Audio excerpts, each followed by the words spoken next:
Anjuli Patil spoke with a few Catholics tonight. She joins us in Halifax with our top story. So Anjuli, did you get a sense of who people want to be the next pope? Well, you know, Amy, the name that kept coming up and up again was Marc Ouellet. Of course, he is the cardinal from Quebec, the Canadian cardinal, and he's also a strong candidate for pope. Hundreds of Catholics came to St. Benedict's in Halifax this evening. They're here for the parish mission, a 3-day-long event held throughout Lent.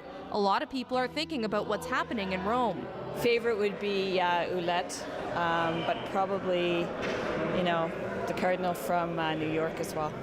I would love to see the one from Quebec, and only because it's our country. Marc Ouellet is one of 115 cardinals tasked with the job of picking the next pope. But tonight the cardinals remain undecided. They let the world know with this black smoke signal. There's kind of a lot of open discussion happening last week, and then this now is a kind of retreat. It's a time of prayer.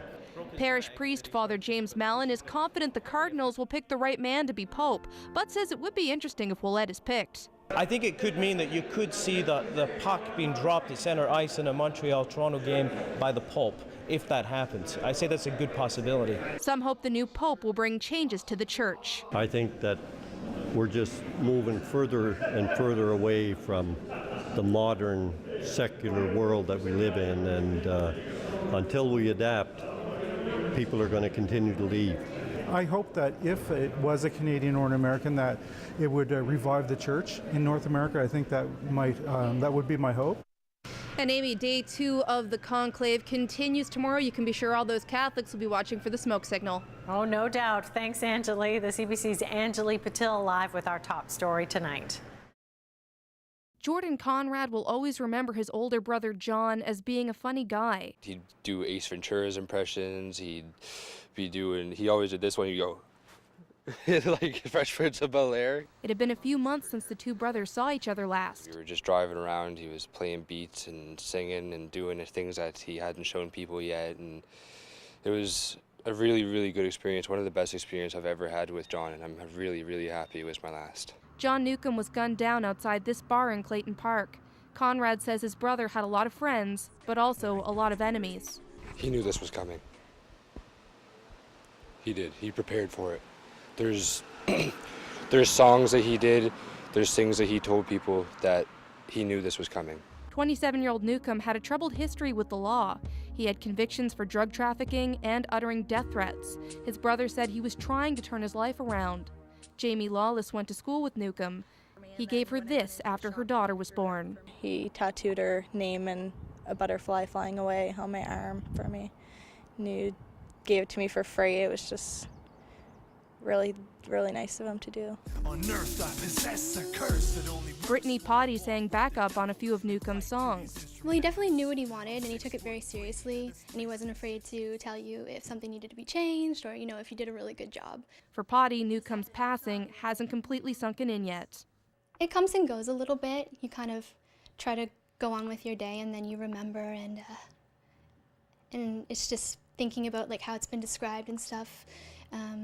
What exactly happened, it's just heartbreaking.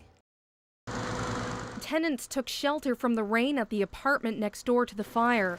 Neighbors watched as firefighters battled the blaze inside the building. There was some smoke coming from my bathroom, so I shut the door and I went out in the hall, and there was smoke all through the hallway. So I called 911, and police and fire came, and we tried to get everyone out.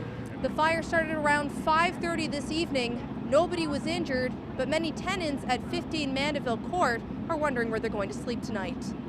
Come on. Mike McGenney says he and his cat may have to travel to Spring Hill to stay with family or friends if he isn't able to get back inside his apartment tonight. At this time, fire officials do not believe the flames are suspicious. A fire started in the wall from Unit 103 out into the hallway and the ground floor of the first floor, extended up into the ceiling and the floor of the second floor, and then spread throughout the length of the hallway and a little bit into a couple of the adjoining units, and then also up into the third floor. Ignacio Piarajita says the fire started in his apartment. Like that, just waiting, if I can go back, I have a 1-year-old daughter, all the food, all the clothes, everything's there, you know what I mean? Adam Henderson only moved in a month ago. I just hope there's not much damage inside. I hope I get back in tonight. Lots of valuable stuff in there? Oh yeah. Cat.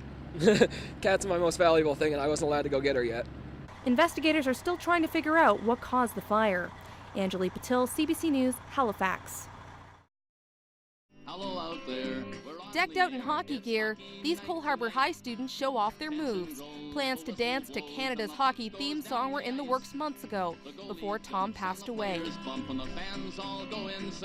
kind of ironic timing, I guess.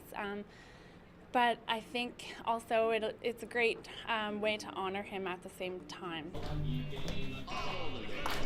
So the purpose of this dance is so everybody knows is by the time the double IHF Women's World Ice Hockey Championship happens in Ottawa next month, I'm going to jump in and learn it the best I can. So what do I need to know to learn this dance?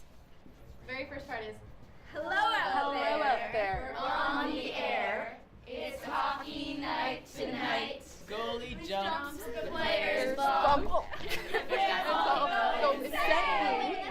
Someone roars, Bobby scores. The good old hockey game. Others will learn the dance through this video. It'll be played during the championship in an effort to build awareness and excitement about women's hockey. Once they know the dance, they'll be like, oh, what's that for? And then maybe they'll take a look at the games. So do you think this will have like maybe as much impact as the Harlem Shake or other kind of... Oh yeah, definitely. And although Stompin Tom was a big name well before these students' time, they say he's a Canadian icon who should be remembered. He was like incredibly patriotic, and he had a lot of respect for Canada and the great things we do, and his music, I think it really shows. Music's kind of timeless. I mean, it sounds kind of old, but everybody knows the song and a lot of his work. As for me, I'll keep practicing the steps. Anjuli Patil, CBC News, Cole Harbour.